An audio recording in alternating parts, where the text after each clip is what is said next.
काय त्याचं काय फार, पण अनेक पोस्ट ग्रॅज्युएट लोकांपेक्षा जे आहे त्यांनी क्रांती घडून आणली या महाराष्ट्रामध्ये.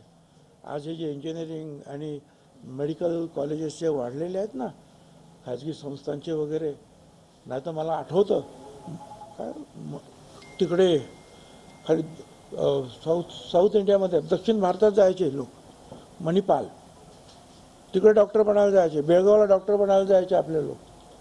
आज ती परिस्थिती नाही, आज सगळीकडून आपल्याकडे लोक येतात.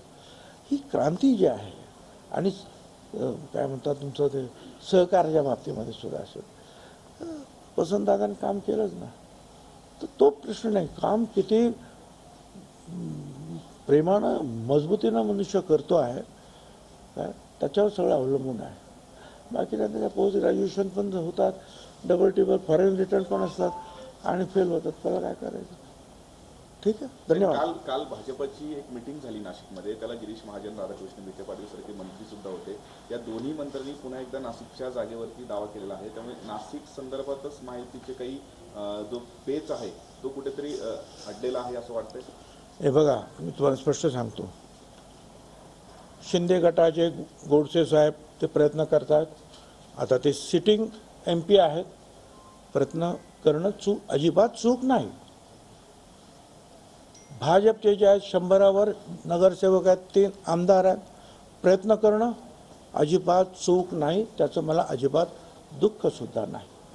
काय फक्त एवढंच सांगतो, ज्याला कोणाला तिकीट मिळेल त्याचं काम आम्ही सगळे मिळून झटून करू. खरं संपला विषय. तुमच्या नावाची घोषणा झाली तर माहिती शिवसेना असेल, जर तर प्रश्न मी मग कधी उत्तर देत नाही ना, झाली तर तुम्हाला बोलवेन परत. साहेब, नाना पटोले यांचा भाजपच्या काही नेत्यांची छुपा संबंध आहे असं टीका प्रकाश आंबेडकर. मला काही कल्पना नाही. मी आपला नाशिक येवला तुमच्याबरोबरच असतो जास्ती, त्याच्यामुळे तिकडे काय चाललं मला काय कळत नाही. वंचितने काल उमेदवारी यादी त्यांची जाहीर केली. आता येवलाच चालू आहे माझं कामं, म्हणजे पडलेले रेग्युलर मिटिंग म्हणजे असतं ना, रेग्युलर व्हिजिट, त्याच्यासाठी जातो आता. हा, येवल्यातले नागरिक प्रेमापोटी असं म्हणतात की भुजबळ साहेबांनी येवला सोडून नाशिक लोकसभा लढू नये, आम्हाला पोरकं करू नये. बरं, ठीक आहे, पुढे.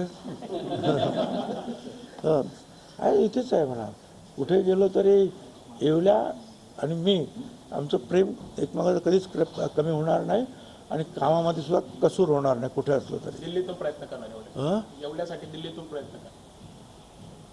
हे बघा, अरे तिकीट तर मिळू दे मग दिल्ली. काय आता सध्या गल्लीतच आहे, आपण त्याच गल्लीच्या गोष्टी बोललो. साहेब, मोदींचा एक दौरा 25 कोटीचा होतो, जनतेचे पैसे मला काही कल्पना नाही. प्रचार करताय. आता ठीक आहे, हे बा आता निवडणुका आलेल्या आहेत, कोण काय आरोप करेल त्याला काहीही सांगता येत नाही.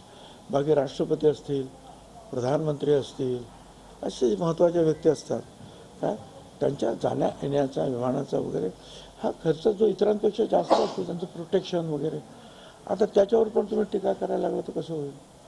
साहेब, काल वंचितने त्यांची उमेदवारांची यादी जाहीर केली आहे. ज्या जागांवर काँग्रेस किंवा ठाकरे गटाचा दावा होता तिथे देखील त्यांनी काही ठिकाणी उमेदवार दिले. आता ते लोकशाही आहे का, कोणी कुठे उभा राहू शकतो, पक्षसुद्धा उभा राहतो. मला त्याची काही कल्पना नाही. साहेब, अंजनी दमय्यांनी तुमचं नाव घेतलं, जरांगे तुमचं नाव घेतलं, म्हणजे भुजबळांचं नाव घेतल्याशिवाय समोरचे म्हणजे मोठे होत नाही. मला काही कल्पना नाही आहे.